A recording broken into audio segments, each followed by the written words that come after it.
요한복음 4장 43절에서 54절까지의 말씀 다 같이 합독하도록 하겠습니다. 이틀이 지남에 예수께서 거기를 떠나 갈릴리로 가시며 친히 증거하시기를 선지자가 고향에서는 높임을 받지 못한다 하시고 갈릴리에 이르심에 갈릴리인들이 그를 영접하니 이는 자기들도 명절에 갔다가 예수께서 명절 중 예루살렘에서 하신 모든 일을 보았음이더라. 예수께서 다시 갈릴리 가나에 이르시니 전에 물로 포도주를 만드신 곳이라. 왕의 신하가 있어 그 아들이 가버나움에서 병들었더니 그가 예수께서 유대로부터 갈릴리에 오심을 듣고 가서 청하되 내려오셔서 내 아들의 병을 고쳐 주소서 하니 저가 거의 죽게 되었습니다. 예수께서 가라사대 너희는 표적과 기사를 보지 못하면 도무지 믿지 아니하리라. 신하가 가로되 주여 내 아이가 죽기 전에 내려오소서. 예수께서 가라사대 가라 내 아들이 살았다 하신대 그 사람이 예수의 하신 말씀을 믿고 가더니 내려가는 길에서 그 종들이 오다가 만나서 아이가 살았다 하거늘 그 낫기 시작한 때에 물은즉 어제 제7시에 열기가 떨어졌나이다 하는지라. 아비가 예수께서 내 아들이 살았다 말씀하신 그때인 줄 알고 자기와 그 온 집이 다 믿으니라. 이것은 예수께서 유대에서 갈릴리로 오신 후 행하신 두 번째 표적이니라. 아멘. 하나님의 말씀입니다. 하나님께 다시 한번 기도하고 그 말씀 받도록 하겠습니다. 존귀하신 주님, 약하고 악한 종이 주의 말씀을 대언하고자 합니다. 홀로 두지 마시고 오직 생명의 말씀의 통로가 될 수 있도록 인도하여 주시며 성령님께서 간섭하여 주시고 은혜가 없이는 저희들이 살 수 없기에 아버지 은혜로 전할 수 있도록 인도하여 주시며 은혜 받을 수 있도록 역사해 주시고 우리의 삶에 열매가 되게 하셔서 우리 사랑하는 성도들의 삶과 애타한테 섬기는 교회를 통하여 오직 하나님께서 영광 받아 주시옵소서. 예수 그리스도 이름으로 간절히 기도드려 싸움나이다. 아멘.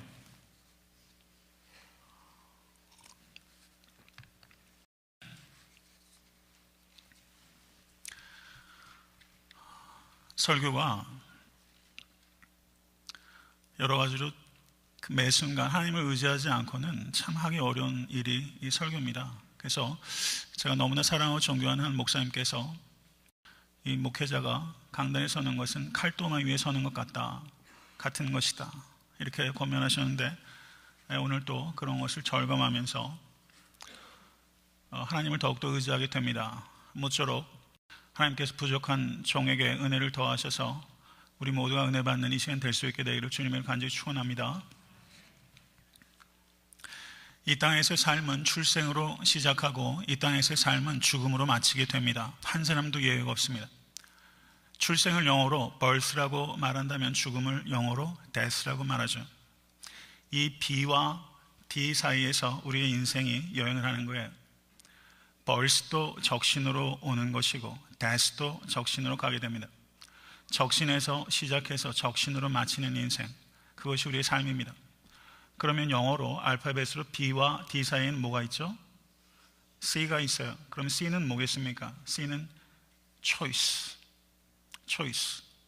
인생은 선택이라고 말할 수 있다는 것입니다. 오늘 본문에 왕의 신하가 등장합니다. 왕의 신하는 인생에서 가장 중요한 선택을 하고 있습니다. 우리는 그의 선택을 보면서 우리의 선택을 되돌아보면서 우리의 삶을 어떻게 이끌어가고 있는지를 깊이 되돌아볼 수 있는 여러분과 제가 될 수 있게 되기를 간절히 바라는 것입니다. 왕의 신하가 죽어가는 아들이 있었다라고 성경이 말씀하고 있습니다. 그런데 46절을 보시면 왕의 신하가 있어 그 아들이 가버나움에서 병들었더니 라고 말하는데 그 아들이라고 번역되고 있는 성경 원어를 보면 거기에 아우투톤 휘온, 성경 원어로 휘오스라는 아들을 의미하는 단어 앞에 정관사가 붙어 있는 것을 볼 수가 있어요. 이것을 보면 이 왕의 신하에게는 자녀들이 여럿이 있었는데 그 중에 한 아들이 죽어 있는 것이 아니라 the son, 아들이 오직 한 명밖에는 없었는데 그 아들이 지금 죽어가고 있는 상황이라는 것을 우리는 짐작할 수 있다는 것입니다. 왕의 신하면 당대에 그 권력이 최상층배에 있는 사람이고 재력과 그리고 사회적인 영향력을 갖추고 있는 사람이라고 볼 수 있을 것입니다. 자신의 외아들이 지금 죽음에 직면하고 있는 그런 위기 상황, 부모에게 있어서 이것보다 치명적인 위기는 없을 거예요. 그는 이 아들을 살리기 위해서 자기가 동원할 수 있는 모든 것들을 동원했을 거예요. 가지고 있는 모든 소유와 힘과 그리고 휴먼 네트워크를 통해서 어떻게 해서든지 이 아들은 살려야 되겠기에 그는 모든 힘을 다 동원했을 것입니다.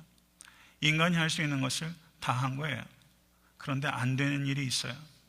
우리의 인생도 그렇지 않습니까? 내가 할 수 있는 모든 일을 다 했는데 안 되는 일이 있어요.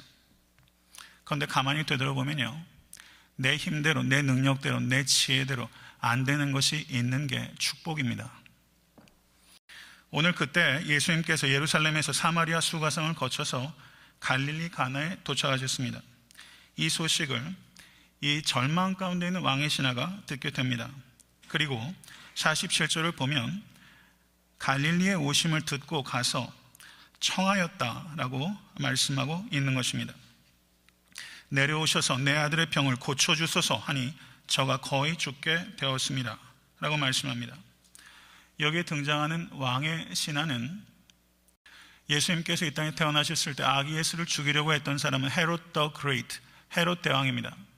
근데 헤롯 대왕이 죽은 다음에 그 팔레스타인은 헤롯 대왕의 아들들에 의해서 그 영토가 나눠져서 다스려지고 있었고, 그리고 여기에 본문에 나오는 왕의 신하가 섬겼던 왕은 세례 요한을 참수했던, 도덕적으로 타락하고 매우 난폭했던 헤롯 안티파스, 그 헤롯 안티파스를 섬겼던 신하인 것을 알 수 있습니다.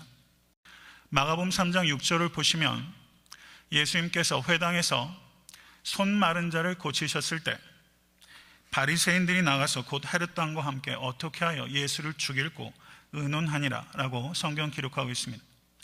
바리새인들과 헤롯 왕이 예수님의 사역의 초기 단계에서부터 예수님을 죽이겠다고 자신들이 정치적인 입장을 분명히 가지고 있었다는 뜻입니다.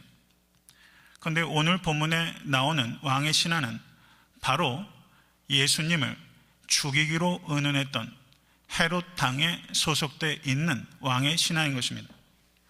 그러므로 이 왕의 신하는 자신의 아들이 죽어가는 위급한 국면에 처해 있지만 예수께 나와서 그분께 도와달라고, 내려와 달라고 간청하는 것은 그에게 결코 쉬운 일이 아니었다는 것입니다.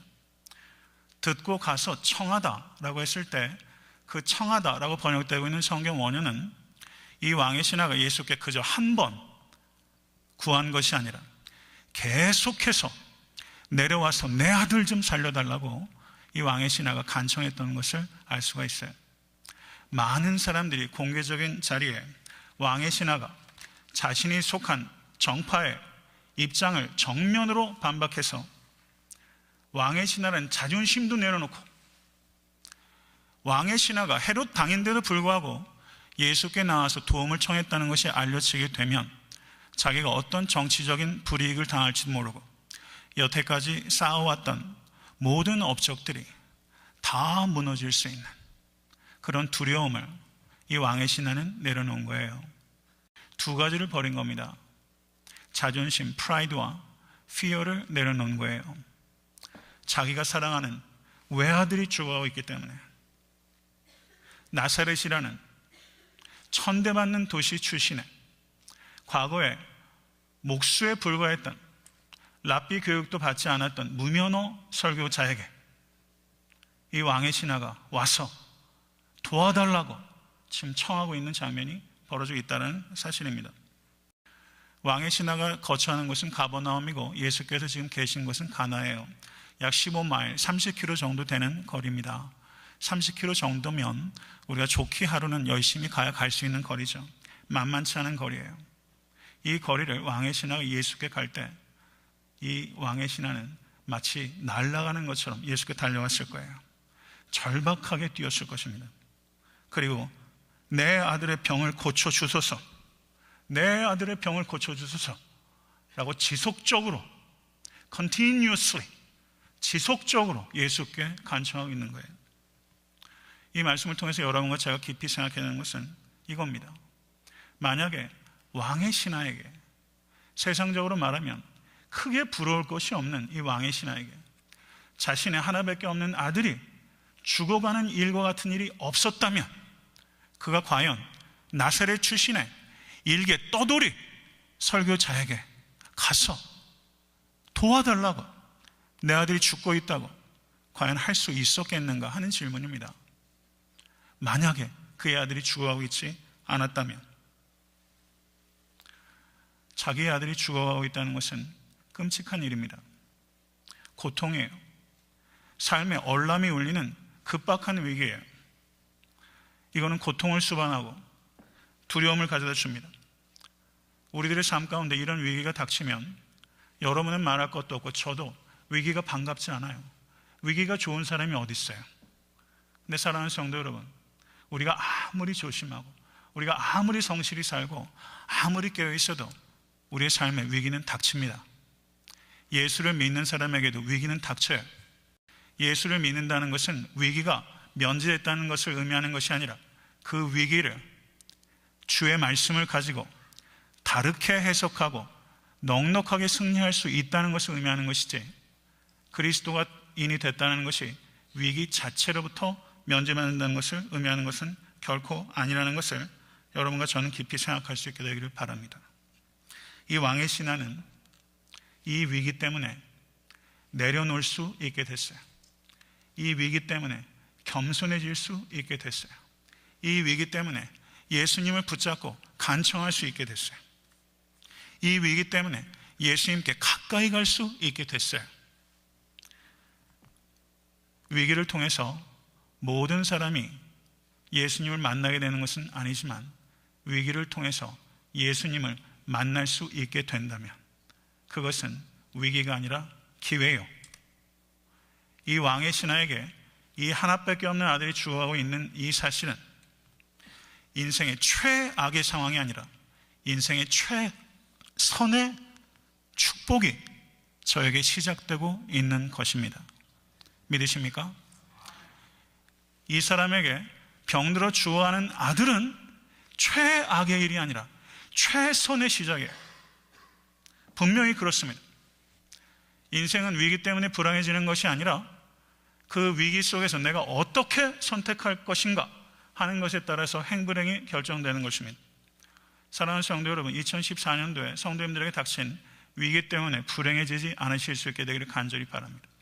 위기가 닥치면 그것 가지고 예수께 가서 듣고 가서 예수께 붙잡고 주여 내 아들이 죽어가고 있나이다 간절히 응답하실 때까지 붙잡게 되면 그거는 최악이 아니라 최선이 되는 것이고 그 고난은 변장한 축복이 되는 것입니다. 믿으십니까?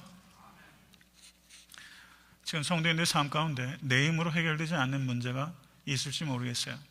내 지혜로 도저히 안 되는 문제가 있을지도 몰라요. 만약 그런 문제들이 성도님들의 삶 가운데 있다면 그 고난은 성도님들을 하나님께서 부르시는 메가폰이다 라고 이해하실 수 있기를 간절히 바랍니다. 시편 기자가 이렇게 말씀합니다. 고난 당하기 전에는 내가 그릇 행하였더니 이제는 주의 말씀을 지키나이다. 아멘. 고난 당하기 전에는 그릇 행했는데 고난을 통해서 하나님의 메가폰 소리를 듣고 이제 내가 주의 말씀을 지키나이다. 하나님의 메가폰 소리를 들으시는 여러분과 제가 될 수 있게 되기를 주님을 간절히 축원합니다. 위기 가운데서 회개하고 하나님께로 돌이킬 수 있고 주께 가까이 갈 수 있다면, 주께 가까이 가면 주를 닮게 됩니다. 믿으세요? 우리는 동행하는 사람을 닮게 돼요. 주님과 동행하면 주님을 닮아요. 믿으세요? 그것이 인생의 최고의 축복이고 주님을 닮게 되면 우리는 모든 일들 가운데 승리하게 될 줄로 믿습니다. 그런데 이 왕의 신하가 프라이드와 피어를 버리고 예수께 와서 간절히 간청했음에도 불구하고 예수께서 어떻게 응대하시는가, 그 내용이 기록되어 있는 것이 48절의 말씀입니다.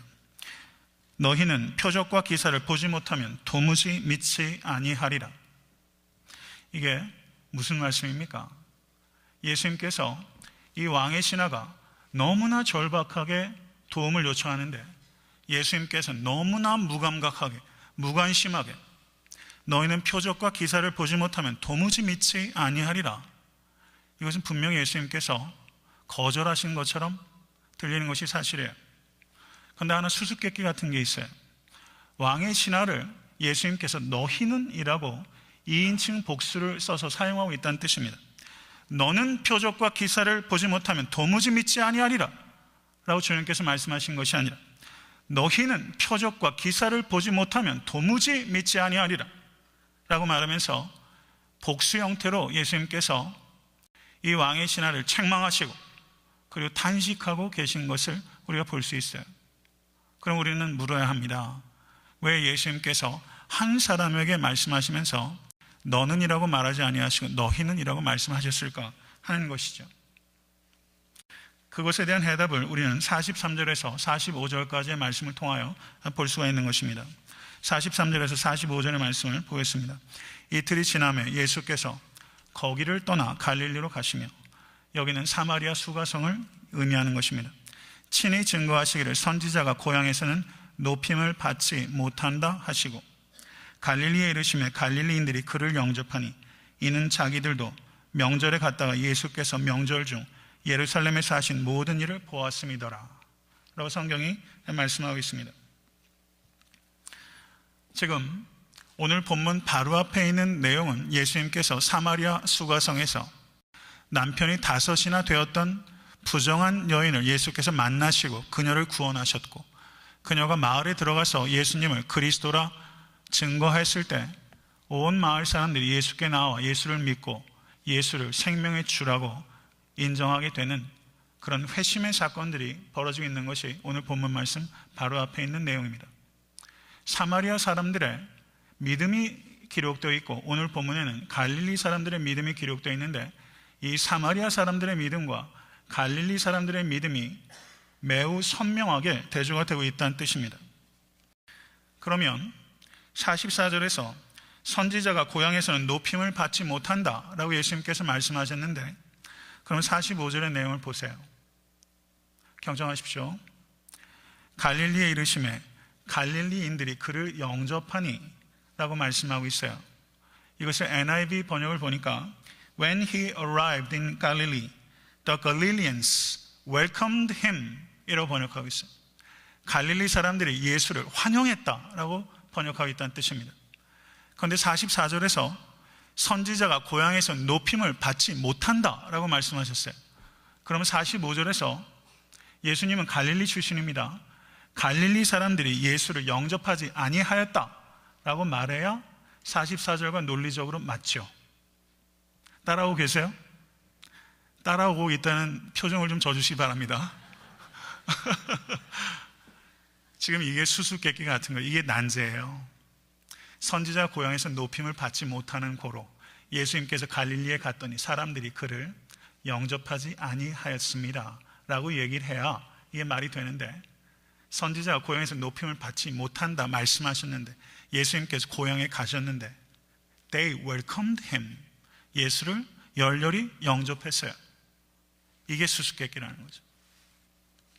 명백히 모순처럼 보여요. 이것을 어떻게 해석할 것인가 하는 문제입니다. 45절 후반절 한번 보세요. 거기 보시면 이는 자기들도 명절에 갔다가 예수께서 명절 중 예루살렘에서 하신 모든 일을 보았습니다. 그들의 영접이, 그들의 믿음이 예수님께서 신뢰할 만한 믿음이 못 되는 이유를 밝히고 있는데, 그들의 6월절에 명절에 갔다가 예수께서 6월절에서 행하신 표적을 보고 믿었기 때문에 예수님께서 그들의 영접을 온전한 믿음으로 받아들이지 아니하셨다는 뜻입니다. 요한복음 2장 23절에서 25절의 말씀을 보시면 이렇게 기록하고 있습니다. 6월절에 예수께서 예루살렘에 계시니 많은 사람이 그 행하시는 표적을 보고 그 이름을 믿었으나 예수는 그 몸을 저희에게 의탁치 아니하셨으니 이는 친히 모든 사람을 아심이요. 표적을 보고 그 이름을 믿었으나 예수는 그 몸을 저희에게 의탁치 아니하셨으니 이는 친히 모든 사람을 아시며, 예수님께서 모든 사람을 아십니다. 할렐루야. 믿으세요? 예수님께서 여러분들을 아세요. 믿으세요? 그러면 나를 아신다는 사실이 우리에게 두 가지 느낌을 가져다 주는 거예요. 나를 아시기 때문에 너무 감격해요. 또 하나는요, 나를 아시기 때문에 두려워하실 수 있어야만 되는 것입니다. 예수님께서 우리 마음을 아세요. 요한복음 6장 14절에서 15절을 보시면 예수님께서 오병이의 기적을 행하셨을 때 그 직후에 있었던 내용을 기록하고 있는데, 그 사람들이 예수의 행하신 이 표적을 보고 말하되 이는 참으로 세상에 오실 그 선지자라 하더라. 그러므로 예수께서 저희가 와서 자기를 억지로 잡아 임금 삼으려는 줄을 아시고 다시 혼자 산으로 떠나가시니라. 그들이 표적을 보고 예수님을 세상의 왕으로 삼으려 했어요. 거기에서도 표적을 보고 예수님을 따르는 것에 대해서 분명하게 부정적으로 가르치고 있는 것입니다. 표적을 보고 예수를 따르는 것은 예수를 결코 기쁘시게 하지 못한다는 것을 성경은 우리에게 분명하게 가르치고 있다는 것입니다. 사랑하는 성도 여러분, 인간의 많은 장기 중에서 가장 소중한 장기가 어디냐 물으면 많은 사람들이 눈이라고 이야기를 많이 해요. 눈이 가져다주는 유익이 굉장히 많지만 인간의 육체 중에서 가장 위험한 장기를 고른다면 그것은 단연코 눈입니다. 눈은 창난을 일으켜요. 표적을 보고 믿는 믿음은 오히려 그 믿음을, 표적을 본 것이 그 믿음을 성숙시키는 쪽으로 작용하기보다는 표적을 봤다는 것이 영적으로 그 사람을 오히려 소경되게 할 수가 있는 위험이 있다는 것을 성경은 우리에게 경각심을 주고 있는 것입니다. 갈릴리 사람들이 They welcomed him, 예수를 영접했는데 그 영접은 피상적인 영접이요, 조건적인 영접이요, 내 문제를 해결해 주는 표적이 있으면 예수를 영접할 것이요, 그들은 표적에 관심이 있지 예수에게 관심이 없는 거예요. 그들은 sign seeker, 그들은 표적을 구하는 사람이지 Savior seeker, 구세주를 구하는 사람이 아니었어요. 사랑하는 성도 여러분, 이것은 우리에게 중요한 질문을 던지는 거예요. 여러분에게, 그럼 목사인 저에게도 오늘 본문에 나타나는 예수님은 너는 나를 왜 영접하는가? 라는 질문을 던지는 겁니다. 예수님을 영접했다는 사실 자체가 의미가 있는 것이 아니라 왜 예수님을 영접하였는가? 예수님의 능력 때문에, 예수님께서 행하신 사인 때문에 예수님을 영접하는가? 아니면 예수님의 인격 때문에, 예수님 자신 때문에, 예수님을 사랑하기 때문에 예수님을 영접했는가? 이것은 전적으로 다른 믿음이라는 것을 오늘 본문은 우리에게 가르쳐주고 있는 거예요. 예수님의 Jesus 파워를 사랑하는가? 아니면 Jesus person을 사랑하는가? 예수님께서 가져다 주시는 복을 사랑하는가? 아니면 예수님을 사랑하는가? 이 질문이에요. 이 질문이에요. 예수님께서 가져다 주시는 복을 예수보다 사랑하는 것을 기복신앙이라고 하는 것이고, 예수님 자신을 사랑하는 것을 참된 신앙이라고 하는 거예요. 예수님께서 가져다 주시는 복 때문에 예수님께 열광하고 있다면 그 열광은 예수님의 마음을 조금도 감동시키지 못해요. 예수님 자신을 사랑하시는 여러분과 제가 될 수 있게 되기를 간절히 바랍니다. 바로 앞에 나오는 사마리아 땅에서는 예수님께서 표적을 행하셨다는 기록이 전혀 없어요. 그 말씀을 인하여 예수를 믿었다라고 말씀하고 있어요. 그 말씀을 인하여 예수를 믿었던 사마리아 사람, 예수님께서 그렇게 말씀하시는데도 불구하고, 그렇게 표적을 보여주셨음에도 불구하고 예수를 거절하는, They welcomed him, 예수님을 영접했지만 실제 그들은 예수님을 영접한 것이 아니라 예수님을 거절한 것이고, 그리고 예수님을 부인한 것이며 예수님을 믿지 않은 것입니다. 이것을 예수님께서 너희는 표적과 기사를 보지 못하면 도무지 믿지 아니하니라 라고 말씀하시면서 갈릴리 사람들의 믿음의 행태에 대해서 탄식하시고 그리고 책망하신 것입니다. 만약에 예수님께서 지금 이 자리에 오셔서 애타한테 섬기는 교회, 이 땅의 교회들을 보신다면 예수님께서 뭐라고 말씀하실까요? 이것을 우리는 진지하게 물을 수 있어야 됩니다. 지금 그러므로 이 왕의 신하가 예수께 와서 저가 아무리 절박해도 내 아들의 병을 고쳐주소서, 중요한 선택을 잘해서 예수께 왔지만 이 왕의 신하의 믿음은 사실 부모님들 한번 생각해 보세요. 어느 부모가 안 가겠어요? 이 사람의 믿음은 little faith, 겨자씨 하늘과 같은 믿음이에요. 예수님께서는 그 믿음을 그대로 내버려 두는 것이 아니라 이 믿음을 키우시기를 원하시기 때문에 너희는 표적과 기사를 보지 못하면 도무지 믿지 아니하니라. 외면적으로는 거절하시는 것 같지만 실제는 예수님께서 밀쳐내신 것이 아니라 사실상은 이 왕의 신을 더 가까이 끌어당기기 위해서, 그게 주님의 마음이에요. 사랑하는 성도 여러분, 기도하면 기도 응답이 제깍제깍 이루어집니까? 만약에 기도하시는 대로 기도 응답이 제깍제깍 이루어진다면 그분은 하나님이 아니라 악마입니다. 한 신학자는 그렇게 말했어요. 내가 기도하는 대로 모든 게 제깍제깍 된다면 우리는 망가져요. 우리가 기도하는데 많은 경우에 기도 응답이 내가 원하는 타이밍보다 늦어질 때가 많아요. 왜요? 그것은 우리를 밀쳐내시는 것이 아니라 주님께서 우리를 잡아당기시는 거예요. 거기서 포기하지 않으실 수 있게 되기를 주님을 간절히 축원합니다. 예수께서 이 사람을 밀치셨어요. 그런데 이 사람은 예수께 더 가까이 끌려갔어요. 그래서 뭐라고 말하는 거 보세요. 49절의 말씀 보십시오. 다 같이 한번 읽겠습니다. 신하가 가로되 주여 내 아이가 죽기 전에 내려오소서. 주여 라고 말하기 시작해요. 주여라는 말이 성경 언어로 절 따라 하십시오. 큐리에, 큐리어스가 롤드라는 뜻이에요. 큐리에는 호격입니다. 예수님을 부르는 거예요. 큐리에 내 아이가 죽기 전에 내려오소서. 이 사람이 47절을 보시면 처음에 어떻게 이야기를 합니까? 내 아들의 병을 고쳐주소서. 내 아들의 병을 고쳐주소서. 그런데 49절에서는 주여 내 아이가 죽기 전에 내려오소서 라고 말하면서 아들이라고 말했던 이 왕의 신하가 아이라고 말을 바꾸고 있어요. 아들이라고 번역된 성경 언어가 피오스라면 아이라고 번역된 성경 언어는 파이디온이라는 단어인데요. 이 파이디온은 갓 태어난 아기들을 지칭할 때 쓰이는 인펀트를 가리키는 말이에요. 왕의 신하가 이 병들어 죽어가는 아이는 분명히 인펀트는 아닐 겁니다. 그런데 지금 내 아들을 고쳐달라고 말했던 이 왕의 신하가 예수님께서 거절하시자 큐리에, 롤드, 주여 라고 말하기 시작하면서 내 아이가 죽기 전에 내려오소서. 부모님들에게 자녀는 아무리 장성해도 아이잖아요.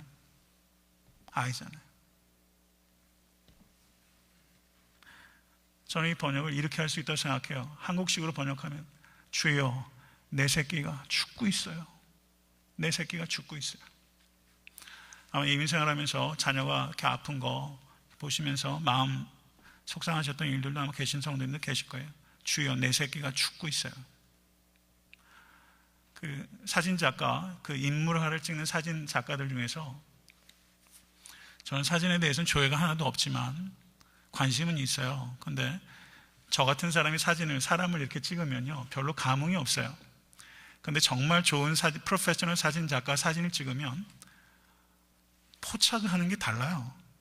언제 프로페셔널 사진 작가는 사진을 찍냐면 그 사람이 가장 그 사람이 되었을 때 사진을 찍어요. 이 말의 의미가 한번 생각해 보세요. 그 사람이 가장 그 사람이 되었을 때, 그 사람이 화장하고 있는 게 다 벗겨지고 그 사람이 되었을 때. 그래서 심지어 광산에서 광부를 찍는 그런 프로젝트가 있으면 진짜 프로페셔널 사진작가 중에서는, 이건 극단적인 예지만, 광산에 들어가서 같이 일을 하면서 적어도 하루 이틀 같이 땀을 흘리면서 자기가 사진에 찍히고 있다는 그런 경각심이 다 무너지고 그 사람이 가장 그 사람이 되었을 때를 기다려서 사진작가가 사진을 찍으면 그게 정말 훌륭한 인물화가 된다는 것이죠. 제가 그런 이야기를 한 인터뷰, 사진작가 인터뷰를 통해서 봤어요. 저는 그게 굉장히 감동적이었는데, 오늘 본문에서 사도 요한이 이 사건을 기록하면서 기다리고 있다가 왕의 신하가 가장 자기 자신이 되는 순간을 포착했는데, 그 순간이 주여 내 아이가 죽기 전에 내려오소서. 주여 내 아이가 죽기 전에 내려오소서. 사랑하는 성도 여러분, 우리가 주님께 예배를 드리면서도 화장을 지우지 않을 때가 너무 많아요. 기도하면서도 위선적일 때가 너무 많아요. 자기 자신이 되질 못해요. 자기 자신이 누군지를 몰라요. 내 문제가 뭔지를 몰라요. 하나님이 누구신지를 몰라요. 기도할 때 내가 어떻게 기도하면 하나님이 응답하실까? 무슨 수학 공식 풉니까? 내가 어떻게 기도를 대입하면 결과가 나오는 하나님과 그런 관계 아니잖아요. 우리가 기도를 how to pray, 누구한테 어떻게 기도하느냐보다 중요한 것은 우리가 누구에게 기도하고 있는가 하는 거예요. 사랑하는 성도들, 하나님을 아실 수 있기를 간절히 축원합니다. 하나님을 아는 만큼 자기를 알게 되는 것이고, 그리고 하나님을 알고 나를 아는 만큼 회개하게 되는 거예요. 이 엄청난 갭 앞에 절망하는 사람만이 진심으로 통회할 수 있게 되는 것입니다. 주여, 큐리에 내 아이가 죽기 전에 내려오소서 라고 말하면서 가장 자기 자신이 된 그 순간을 사도 요한은 지금 포착하고 있는 것입니다. 성도 여러분, 성경을 읽다 보면 저는 깜짝 놀라요. 어떨 때 놀라냐면요, 모쪼록 저만 놀라는 것이 아닐 수 있게 되기를 바랍니다. 46절을 보시면 이 사람은 왕의 신하라고 표현하고 있어요. 그런데 50절을 보시면 그 사람이 예수의 하신 말씀을 믿고 가더니 왕의 신하를 그 사람이라고 표현하고 있고, 53절을 보시면 아비가 예수께서 내 아들이 살았다 말씀하신 그때인 줄을 알고 동일한 사람을 불과 몇 절 안에 가리키는 호칭을 세 가지로 바꾸고 있어요. 왕의 신하, 그 사람, 아비가 라고 말하고 있습니다. 왕의 신하는 그 사람의 지위를 나타내고 있다면, 아비라는 것은 관계적인 언어요, 인격적인 언어라고 말할 수 있어요. 사랑하는 성도 여러분, 예수 앞에서 왕의 신함은 어떻고 몸은 어때요? 예수 앞에 사람으로 서실 수 있게 간절히 축원합니다.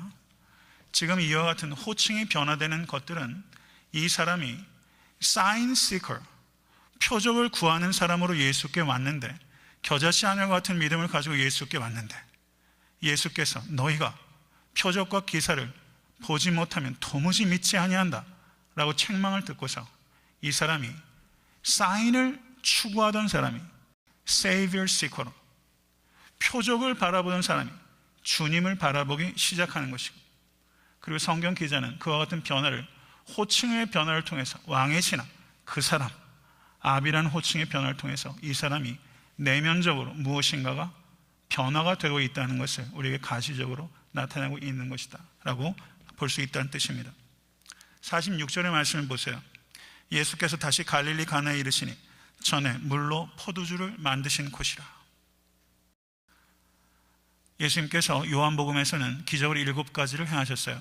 첫 번째 기적은 가나의 혼인잔치에서 물을 포도주로 바꾸신 사건이고, 오늘의 이 기적은 동일한 장소에서 행하신 요한복음에 기록되어 있는 두 번째 기적이에요.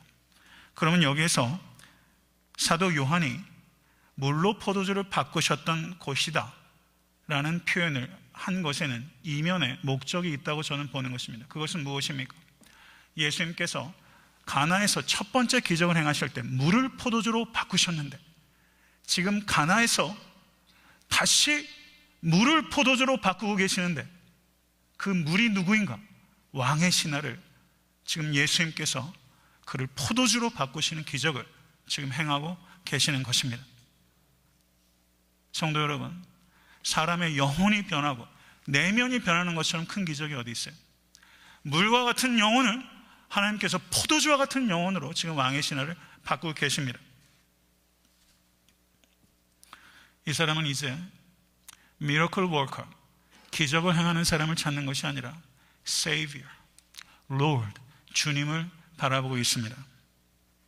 성도 여러분, 이 예배에 miracle worker를 만나기 위해서 오셨어요? 아니면 Savior를 만나기 위해서 오셨습니까? 그 뒤에 이어지는 내용을 한번 보십시오. 50절 말씀, 예수께서 가라사대 가라 내 아들이 살았다 하신데 그 사람이 예수의 하신 말씀을 믿고 가더니 라고 말씀합니다. 가라, 내 아들이 살았다. 가라, 내 아들이 살았다. 살았다라고 번역되고 있는 성경 원어가 자오라는 동사의 현재 시제입니다. 제가 이런 말씀을 드리는 이유는 이게 중요하기 때문이에요. 우리 번역에는 내 아들이 살았다라는 말이 과거 시제처럼 돼 있잖아요. 근데 영어 번역을 보세요. Your son will live 라고 미래 시제로 거의 다 번역하고 있어요. 그런데 실제 성경어는 현재 시제예요. 그래서 NASB라는 영어 번역을 보시면 Your son lives 라고 현재 시제로 번역하고 있어요. 이것이 중요한 이유는 현재 시제의 느낌을 살려서 번역하는 것이 필요한 이유는 예수께서 말씀하시는 그 순간에 이 아들이 살아나고 있기 때문입니다. 할렐루야. 예수님께 그런 능력이 있으신 거예요. 멀리서 가지 않으셨음에도 불구하고 with a word, 단 한마디의 말로 죽어가는 아들이 Your son lives, 내 아들이 살아나고 있다, 이렇게 말씀하실 수 있는 분은 오직 하나님 한 분이십니다. 가라. 이 왕의 아들이, 왕의 신하가 예수님께 와서 내려오셔서 같이 가자고 얘기를 했어요. 그런데 지금 왕은 왕의 신하에게 같이 가겠다고 얘기하신 것이 아니라 가라 라고 명령하고 계세요.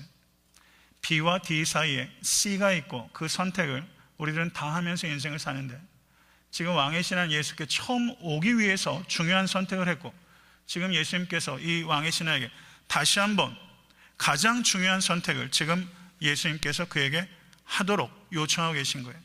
그냥 갈 것인가, 아니면 예수님을 억지로 끌고라도 갈 것인가. 그런데 왕의 신하가 어떻게 합니까? 그냥 갔어요. 어떻게 갔습니까? 말씀을 믿고 갔습니다. 말씀을 믿고 갔어요. 신앙생활은 뭐예요? 말씀을 믿고 가는 거예요. 말씀을 믿고 가는 거예요. 사랑하는 성도 여러분, 우리가 믿는 신앙은 단순해요. 말씀을 믿고 가는 것입니다. 말씀을 믿고 가면 능력이 나타나고, 말씀을 믿고 가면 병고침도 경험하게 될 것이고, 말씀을 믿고 가면 하나님의 영광이 성도님들의 삶 가운데 나타날 것입니다. 어느 부모가 가라 라고 말하면 갈 수 있겠어요? 많은 경우에는요, 내가 여태까지 여기 오기까지 이 왕의 신하가 내려놓은 것들이 있잖아요. 가서 고치든 못 고치든 예수님을 억지로 해도 끌고 가고 싶죠. 그런데 말씀을 믿고 갔어요. 사랑하는 성도 여러분, 우리가 신앙생활을 한다는 것은 뭐 10km, 20km 밖이 보이는 게 아니에요. 우리의 신앙생활은요, 그냥 아주 강렬한 불빛이 있는 그 서치라이트를 쫙 비춰가지고 예수 믿으면 끝까지 다 정리가 돼서 그냥 앞이 환하게 비치는 그런 빛이 아니에요. 말씀의 빛은 성경은 등에 비유합니다. 등이라는 건 모름지기, 앞서 가게 되면 등은 불과 반경 5m, 10m 앞밖에는 보지 못해요. 내가 전진하는 만큼 등도 전진하게 되는 것이고, 내가 내딛는 만큼 등도 나아가게 돼서 결국은 말씀의 빛이 조명하는 만큼 따라가면 그만큼 또 걸어갈 수 있게 되는 것이고, 또 걸어갈 수 있게 되는 것이고, 그리고 궁극적으로 우리는 목적지에 도달하게 되는 것입니다. 이게 하나님의 방법이에요. 하나님께서는 처음부터 끝까지 다 알려주고 오라고 하진 않아요. 그거는 인격적인 관계가 불가능해져요.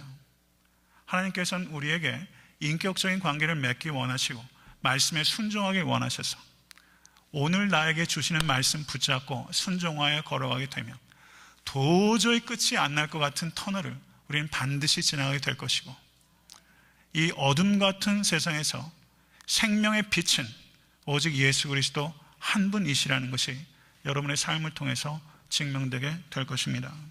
할렐루야. 믿으십니까? 이 왕의 신하는 계산하는 사람이었어요. 그런데 예수를 만나서 저가 포도주로 변하면서 그의 계산적인 믿음이 절대적인 믿음으로 변화받게 된 것입니다. 성도 여러분, 올 한 해 우리는 이제 예배당을 문을 열고 밖으로 나가시면 병들어 있는 아들이 기다리고 있는 가버나움과 같은 그런 삶의 현장들이 기다려요. 우리가 예배를 드리고 나갈 때 우리가 물이 그저 물로 나갈 것인가, 아니면 포도주로 변화돼서 나갈 것인가, 내가 깨달은 말씀을 믿고 붙잡고 순종하며 저 문을 나갈 것인가 하는 선택을 예수님께서 우리에게 주고 계신 거예요. 가라, 내 아들이 살았다. 할렐루야. 믿으십니까? 우리가 예배당에서 예배 드리고 저 문을 나갈 때는 무엇인가 승리를 어치브하기 위해서 나가는 것이 아니라 예수 그리스도께서 십자가와 부활을 통하여 승리하셨습니다. 믿으세요? 우리는 승리로부터 나가는 것이지 예수께서 승리하셨기 때문에 승리를 얻기 위해서 저물어 나가는 것이 아닙니다. 이것을 믿으실 수 있게 되기를 간절히 소원합니다. 말씀을 붙잡으세요. 성령님의 인도하심에 민감하실 수 있게 되기를 주님으로 간절히 축원합니다. 말씀을 맺습니다. 왕의 신하는 뭐가 문제예요? 아들의 불치의 병이 문제예요. 그 병을 해결하기 위해서 예수께 왔어요. 근데 예수께서 바라보는 문제는 불치의 병이 아니라 불신의 병입니다. 예수님은 병을 고쳐주는 게 이 사람과 만나는 목적이 아니라 이 사람을 만나셔서 그 사람을 죄와 사망에서부터 구원하시는 것이 목적이에요. 예수님께서 여러분과 저에게 주고자 하는 최고의 보배는 구원입니다.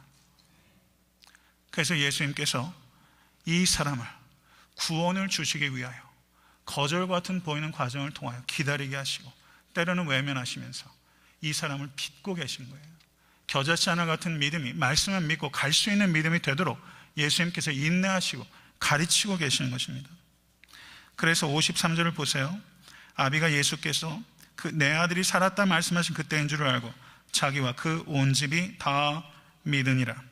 자기와 그 온 집이 다 구원을 얻게 하시려고 내가 생각하고 바라는 그 이상으로 예수님께서는 우리에게 주시는 좋으신 하나님이십니다.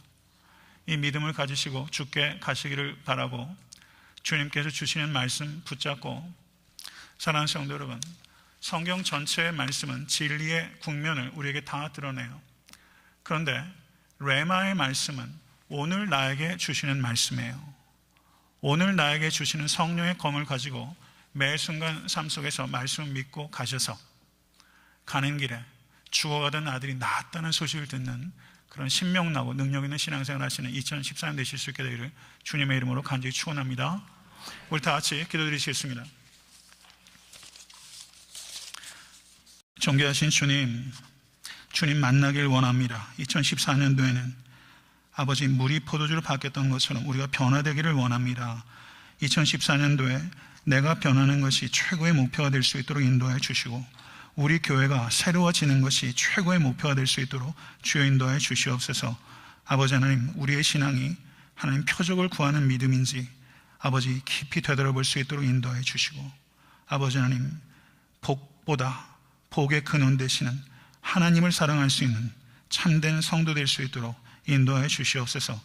아버지 하나님, 인생의 불확실성을 아버지 직면하고 살아갈 때, 고난 가운데 빠졌을 때 아버지 주께 나와 기도할 수 있도록 인도해 주시며 주신 말씀 붙잡고 여한 처지에서든지 말씀대로 순종하며 살아가는 온 성도가 될 수 있도록 역사해 주시사 아버지 하나님, 죽었던 아들이 살아난 역사들이 살아나는 모든 성도인들의 삶 가운데 경험되게 될 줄로 믿사오니 이 믿음 가지고 가는 성도들 될 수 있도록 역사하여 주시옵소서. 우리 주 예수 그리스도 이름으로 간절히 기도드려 싸움나이다. 아멘.